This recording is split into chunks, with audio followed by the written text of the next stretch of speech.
Hello, pre-calcers. We are on day 3 of quadratic functions, section 4.2. So today we're going to talk about max and min and how to find these points and really how to make your life easier versus make yourself have to do more work. So, right, this is going to be a nice video to clean up some stuff and learn some little tricks. So first thing, 2 ways to determine input at which a quadratic function has a minimum or a maximum. AKA, let's try to find that vertex point. We have calculator functions as well as algebraic functions.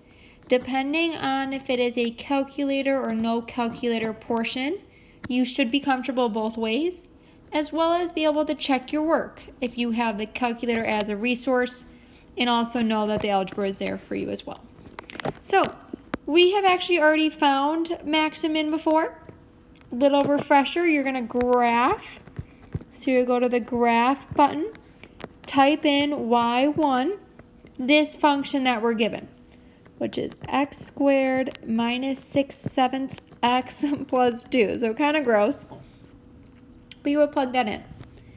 Then you would go to the button second, trace, our favorite button up on the top bar of our calculator, and you would either choose max or min depending on the direction of your parabola. If it opens up, you would have that minimum point. If it opens down, you would have that maximum point. Looking at this equation, because the a value right here is positive, it's a positive 1, you know it's going to open up, so you would choose the minimum option. When you do so, our favorite things happen. You get the right/left bound.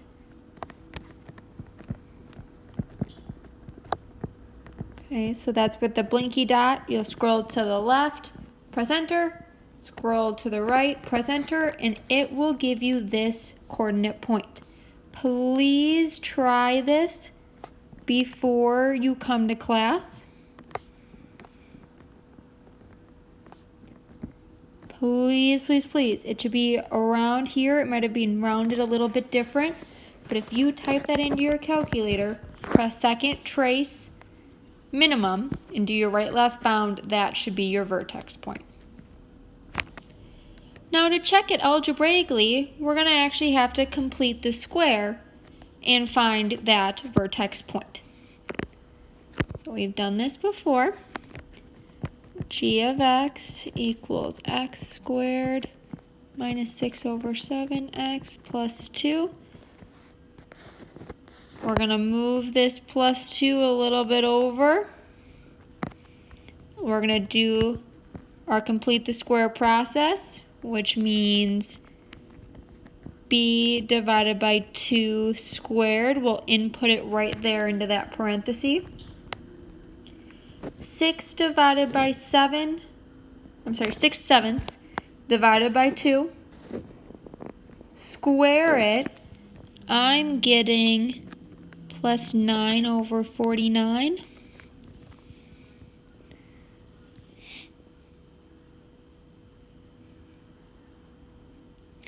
Now remember, if you add 9/49, you also have to subtract it, otherwise your equation will not be level.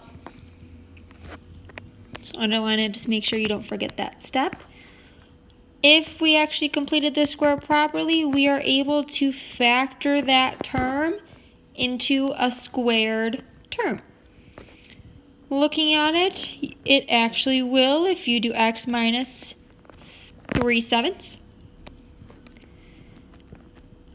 2 minus 9/49, if you get common denominators, 89/49, I believe. So this is vertex form.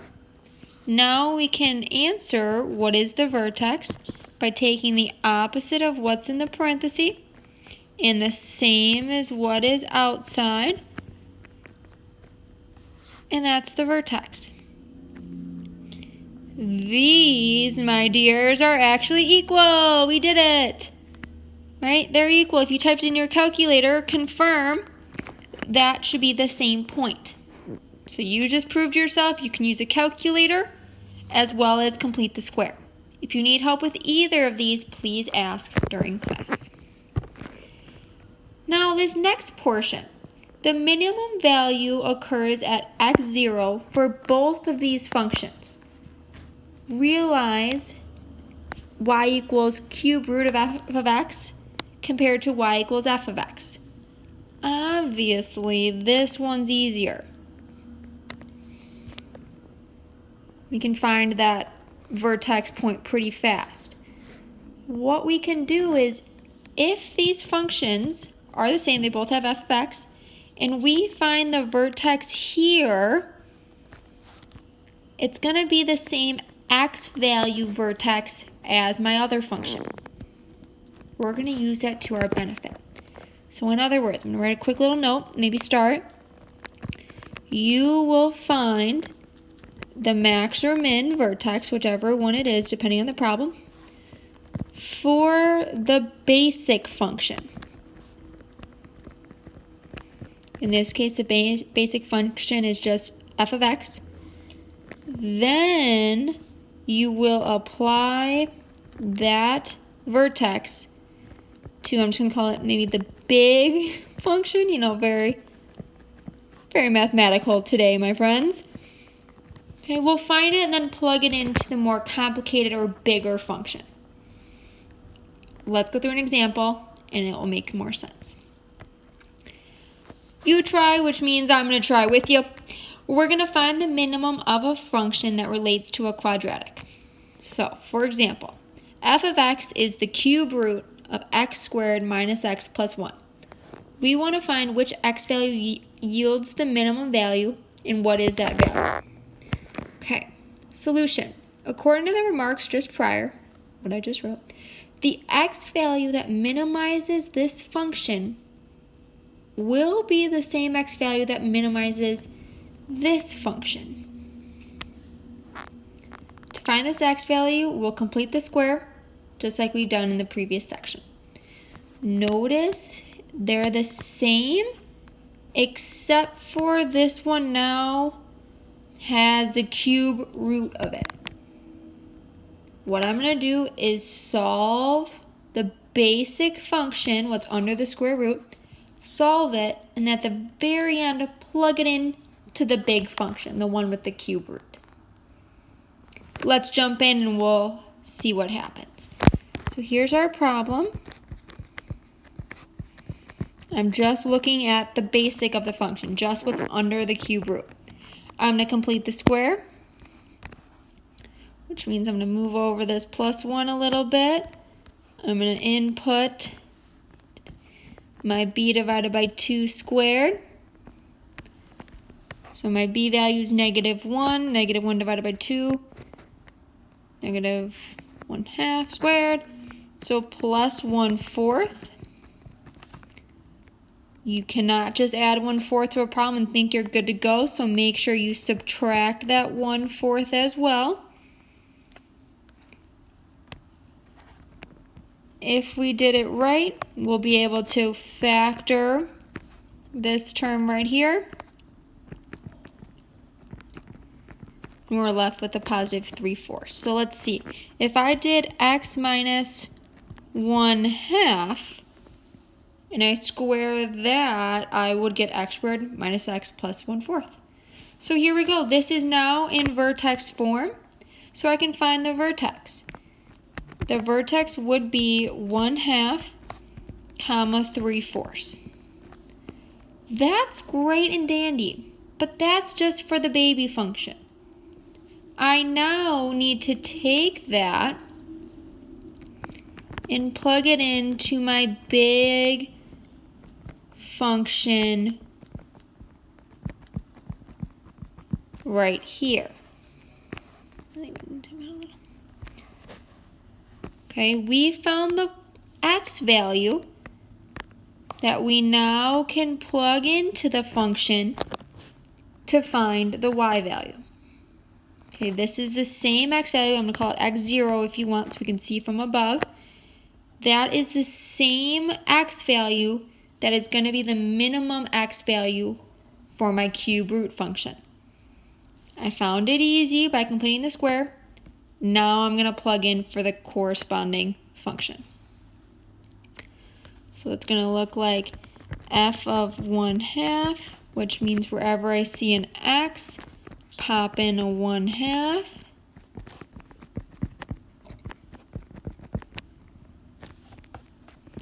I'm going to get cube root of 1/4 minus 1/2 plus 1, which is 3/4. Cube root of 3/4, if I use my calculator, is about 0.91, around there. Which means your vertex of this cube root function, x is 1/2, the y value is about 0.91. So maybe just so that fractions with fractions, it will look like so. Okay, it won't matter, decimals with decimals, fraction with fraction, but it is the same x value for the baby function. Put that value in to find the y, and that is your minimum point of this function. Partner time, aka time with me right now. So I'm going to do this one with you just so that you are feeling good, because there is a little bit of a trick to it with substitution. Okay, find the input that maximizes the function related to a quadratic. Hint is substitution. Remember, whenever we have an exponent that's greater than 2, I always like to try to do u substitution. Maybe make my life a little bit easier. I'm going to have u be 2 squared. Which means then I can relabel this as negative u squared plus 3u. Now I'm going to try to complete the square, right? Everything we've been doing is standard form to vertex form. Because of this -1 in front, I do need to factor it out. Remember, that's that little special rule with completing the square. It needs to have a coefficient of +1. I now have my b divided by 2 squared, -3 divided by 2 squared, plus 9/4. We have to do the opposite operation on the same side so that it cancels out. But keep in mind, you did not actually add 9/4. You subtracted 9/4 if you distribute that -1 back in. So the opposite of subtracting 9/4 is adding 9/4. Please, please watch out for that purple dotted line. Very, very important. So I'm going to keep going. I'm going to get -1. Let's see if I properly solve this. I should, if I can get it factored into a term being squared. And it does. You can have -3/2.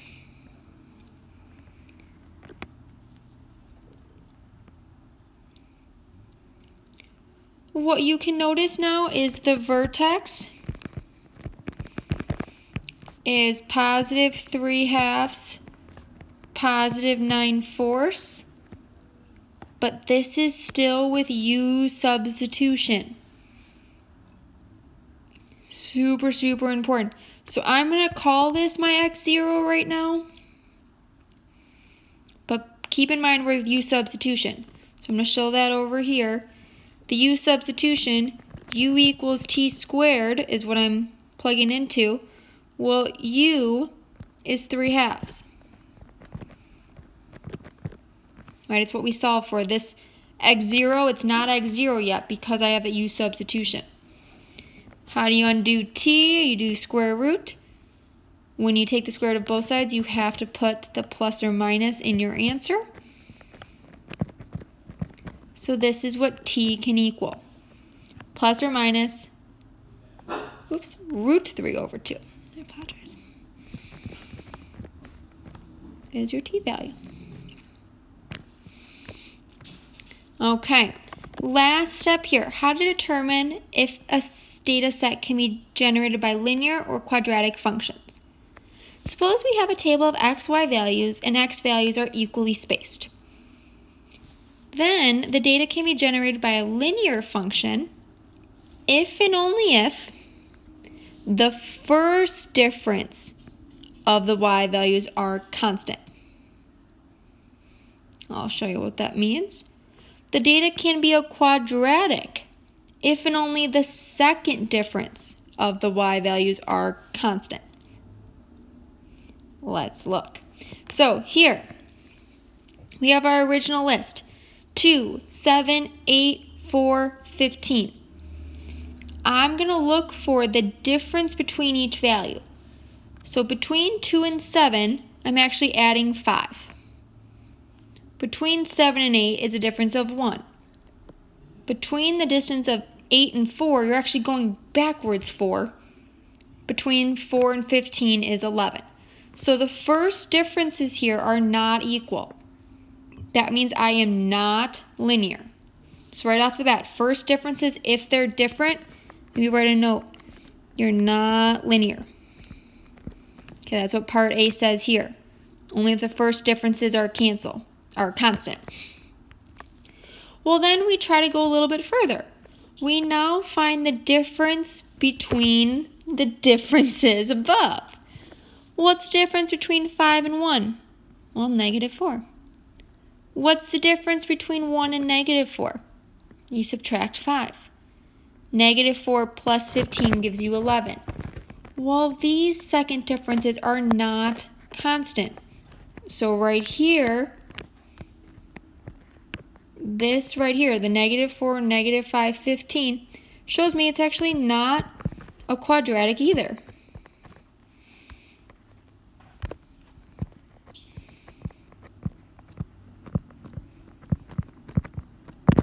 They only would be linear if the differences are constant, if they're the same number. It would only be a quadratic if the second differences are the same number. So right now, this function right here is neither. It's not a line, and it's not a quadratic. Let's look at the next part. What type of function are these data sets? Well, let's compare. I have x values that are evenly spaced. Now I'm finding the difference between my y's. Here to here is 1. Here to here is 4, 5, 8. So these are the first differences. It's not all the same number, so I'm not linear. Now I'm going to try the second differences. From here to here, 3. 1, 3. These are not all the same. So I'm not a quadratic either. So you are neither. Kind of anticlimactic, I'm sorry. Last one, function notation is back. So I give you f of x, g of x, and h of x. We actually won't use h of x in this problem. We just want f of g of x. Quick recap about that. That means you input g of x into the f function. Right, take it and put it in. So in your f function, wherever you see an x, you're going to put this nice problem in. So here we go. I'm organize this. So everywhere I see an x, I'm going to put that.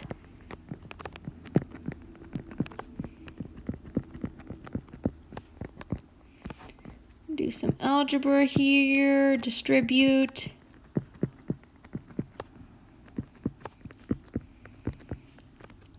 I'm getting 2x squared plus 8x minus 1. So that is f of g of x. Looking at it, hopefully you already can tell this is a quadratic. because of that squared term. If I were to graph it, it would be a nice parabola shape. It is a quadratic. But let's just make sure. Right, let's just verify. Let's use our XY table to verify. So a couple options here. I'm going to make a quick XY table.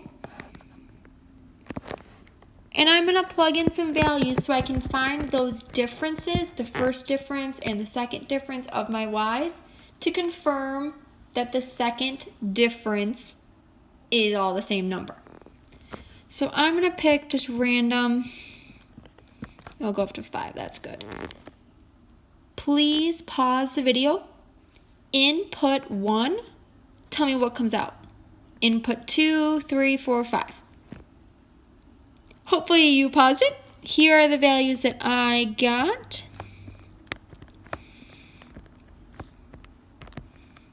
$89. Yep. And now I'm going to find the differences.